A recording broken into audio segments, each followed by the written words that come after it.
stage if we could give her a warm welcome.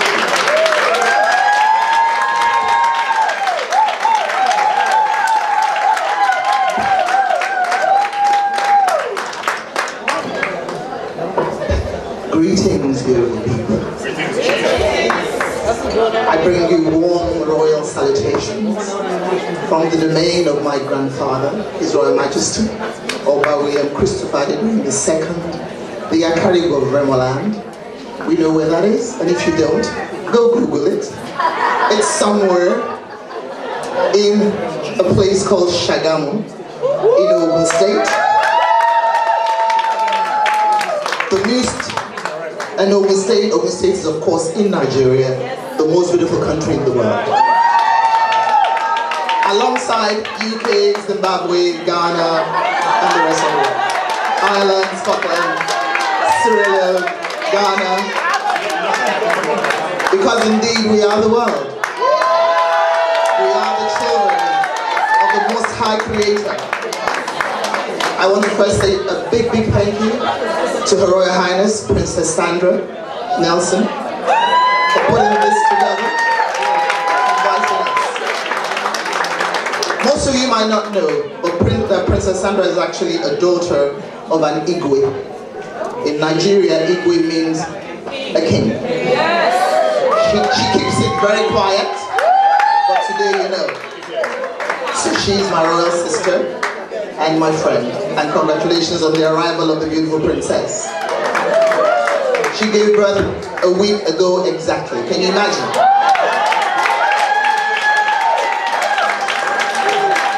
So, I am here in my capacity as the Chair Board of Trustees and official global spokesperson of Girl Child Network Worldwide. Who knows Girl Child Network Worldwide? We all do. You don't know Girl Child Network Worldwide? Are you sure you're living on this planet? Okay, who knows Her Royal Highness Mujari Bet Makoni? That is the person who set up Girl Child Network Worldwide many years ago. This is Mujari Bet Makoni. That's her book, Never Again. Never again would this happen to any woman or girl again. Things to do with sexual abuse, domestic violence, oppression, not allowing young girls to go to school to get an education, not enabling them to be who they ought to be. All those things that just put the girl child down. We say, no, no, no. 100% stop. 100% stop. That's what we stand for, that's what we do. Girl Child Network Worldwide was set up in a little village called Chitungwiza in the heart of Zimbabwe in southern Africa by Mujari Bet Makoni, who was also a very young graduate at the time in her 20s, her early 20s. It grew from a classroom of 10 girls. In fact, the oppression was so much, the headmaster didn't want her to actually have that little group, so they had to meet under a tree outside the classroom. But it grew, and it grew, and it grew. And about 7-8 years ago, I came on board as one of the trustees, and then 2 years down the line, I also got appointed as chair and global spokesperson of the Girl Child Network Worldwide. My background is broadcast and TV journalism, and I just love to use my platform. I created the Arise platform. I let everybody know that it's time to arise. We need to get up from our butts. Because if you don't do it for you, nobody will. So I brought that energy into Girl Child Network, and we realized that we work very close together. Some people think I'm Zimbabwean, and they start speaking Shona to me. And I'm like, I'm from Nigeria. But they said they've adopted me because I've also adopted Mujari Bet Makoni. We work very well. To date, we have, proudly I say to you, looked after, nurtured, and enabled over 375,000 girls across the globe.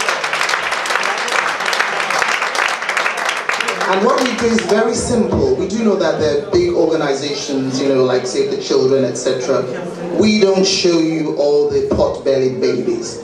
We don't show you children that have flies flying around their mouths. No.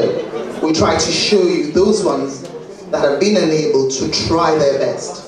Those ones that have been given a fishing rod rather than a fish. Those ones that we enable to stand up for themselves and speak out.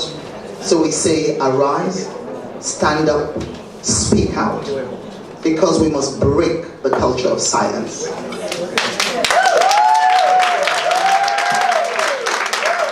So if you want to know more about our organization, just Google it.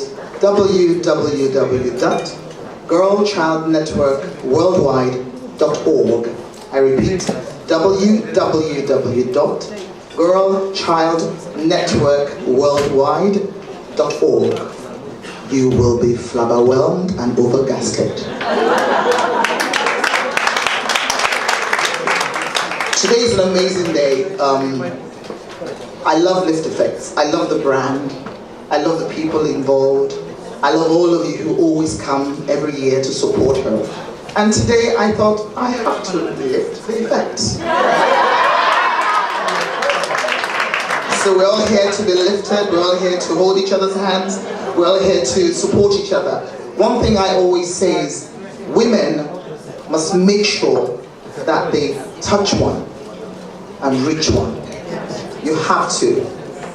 You have to. The entire world, I know there are gentlemen in the room and I salute you all, but if you look around the world, how many women are in leadership positions? Whereas the world keeps regressing, the world keeps having problems, because who's making the decisions? Men.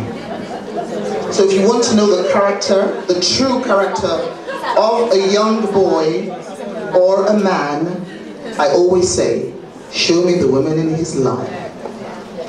Who was his mother, his grandmother, his aunties, his sisters, his female cousins, his wife, his mistress, his girlfriend, his side chick. Funny as it is, men do have these females in their lives. Who are his daughters? Who are his nieces? Who are those females that are his colleagues? So when you look at all these women, you must know that women are very influential. But a lot of times, we just leave that influence on the bed. Why? We're more than that. Because it's whatever you put into a man's mind, the mind of a man, is what you input, is what you'll get. So from a very young age, we need to nurture our girls. Of course, to be very proud of who they are, to protect their being, but also to be able to enable whoever the man is in their lives. From a very young age, when they have little boyfriends, we call something at Girl Child Network my 1 meter space. So when you stretch your hand out, that's about 1 meter, and you go around in a circle. 1 meter, you can't come into my 1 meter space. That's your space. Once you put that in the mind of a girl child, she'll never forget. It's your sacred space. Nobody can intrude your space. If they do, they'll be sued. Believe me. And when she grows up with that in her mind, she will know how to keep her dignity. She will know what not to allow into her space. And the young boys and young men will understand and recognize that.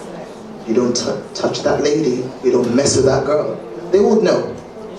So when women then get to that age of having boyfriends, having fiancés, getting married, they're already equipped to be able to tell that man, that young man in their lives, when you go to work, this is what I think you should do.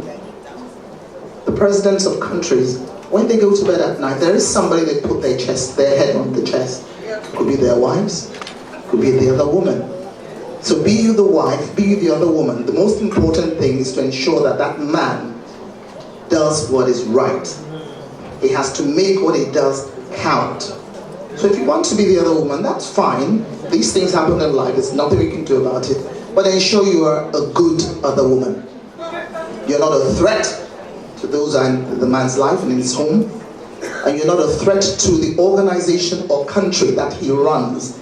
In fact, you should be a Michelle Obama. And the background, we know that she runs the show. We know that. We know she runs the show.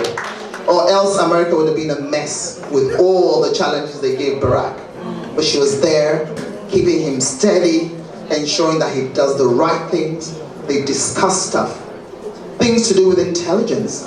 Things to do with the Secret Service. He discusses with his wife. Because that's a woman in his life. Barack did not grow up with his mother. His grandmother then died. So who does he have? That's the woman. So we should emulate. I'm not saying we should clone ourselves to become Michelle. There can only be one Michelle. There can only be one Princess Meradio. There can only be one you. But you can emulate people. The things that they do that inspire us. So we should be able to do that. And once we do that, we will be effectively lifting. Thank you so much.